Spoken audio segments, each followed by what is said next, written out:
Yang melaporkan saya Eva Sundari, DPP PDIP, Dewan Pimpinan Pusat PDIP.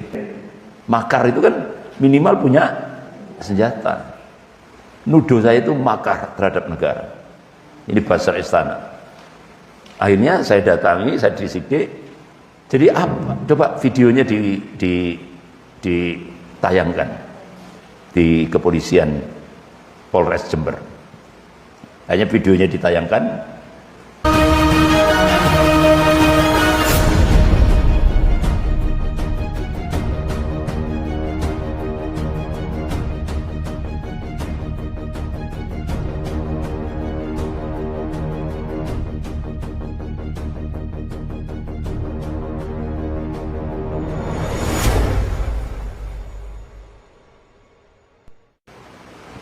Media mainstream di Indonesia ini hampir 90% dikuasai oleh 9 naga oligarki Cina. Hampir 90%. Ya. Seringkali kita mendapatkan propaganda politik. Islam itu suci dan ulama itu mulia. Sedang politik itu kotor. Itu seringkali masuk dalam pemikiran kita lewat media mainstream di Indonesia ini. Jadi Islam itu suci, ulama itu mulia, sedang politik itu kotor. Karena itu jangan bawa Islam dan ulama ke dalam politik. Kalimat ini tujuannya apa? Untuk menjauhkan umat Islam dan ulama dari politik.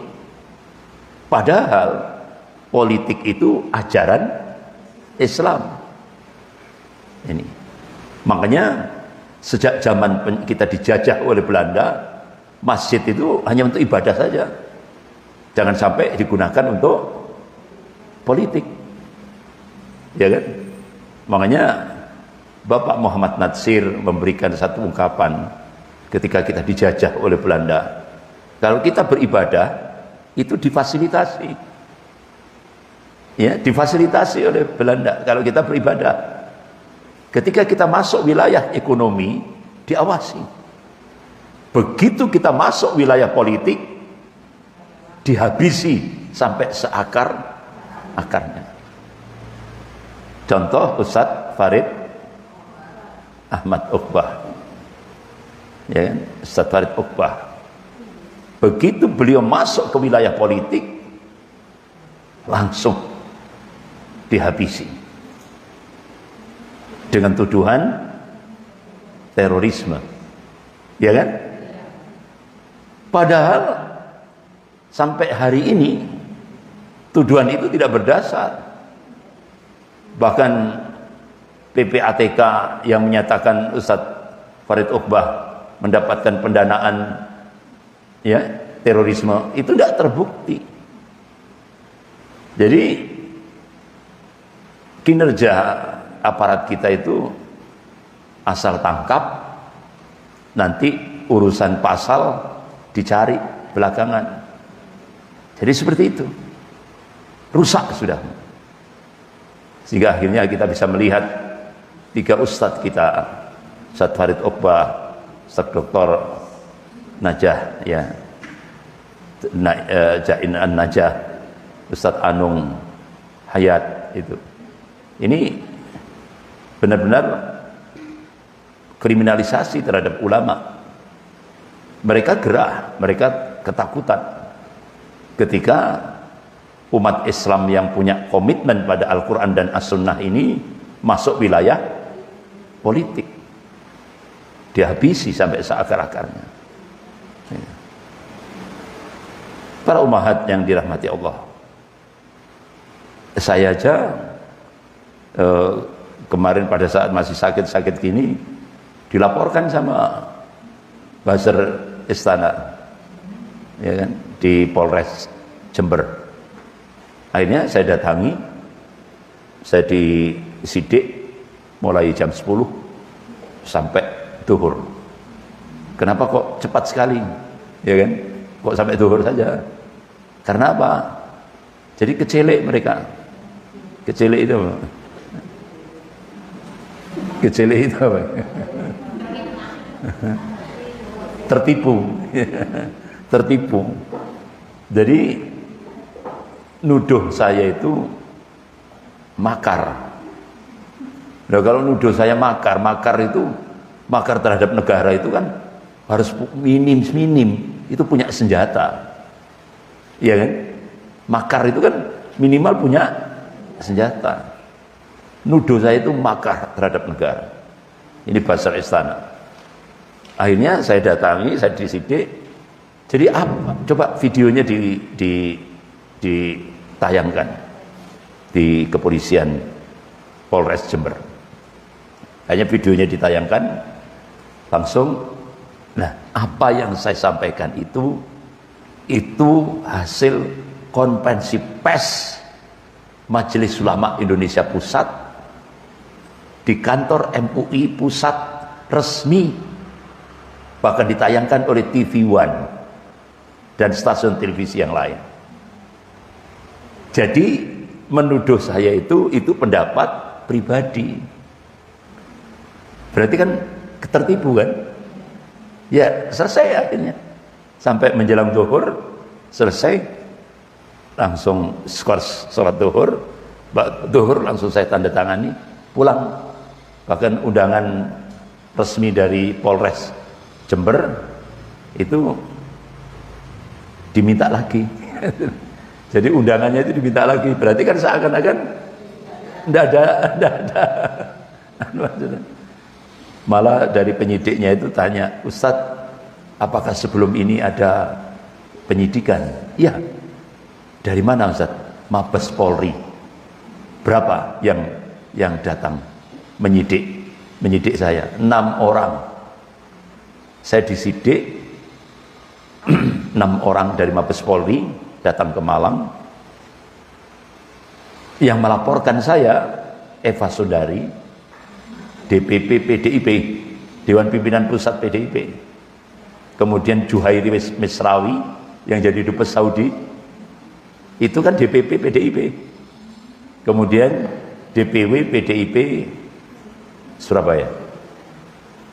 Jadi saya dilaporkan tentang video tentang PDIP yang ngupas masalah PDIP. Nah, 6 orang langsung datang menyidik. Ujung-ujungnya apa? Saya ditanya dari 6 orang penyidik dari Mabes Polri, Ustadz mengupload sendiri? Enggak. Ustadz memotong-motong video itu sendiri? Enggak. Selesai sudah. Berarti tuntutan gugatan dari Eva Sundari dan Juhairi Misrawi sama DPW PDIP Surabaya gagal. Selesai sudah. Tidak terbukti.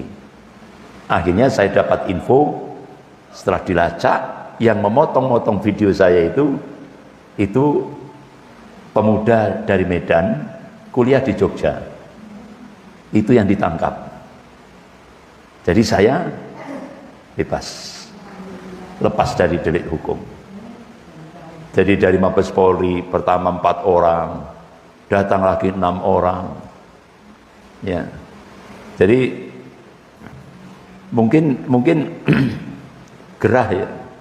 Banyak kadang-kadang saya oleh teman-teman aktivis itu, loh, Ustaz nanti kok nggak ditangkap-tangkap ya? Ya. Loh, mau ditangkap delik hukumnya mana? Iya kan?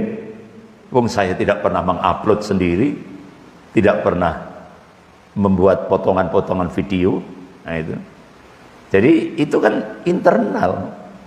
Ceramah saya internal untuk jamaah. Kan dibolehkan, ya kan?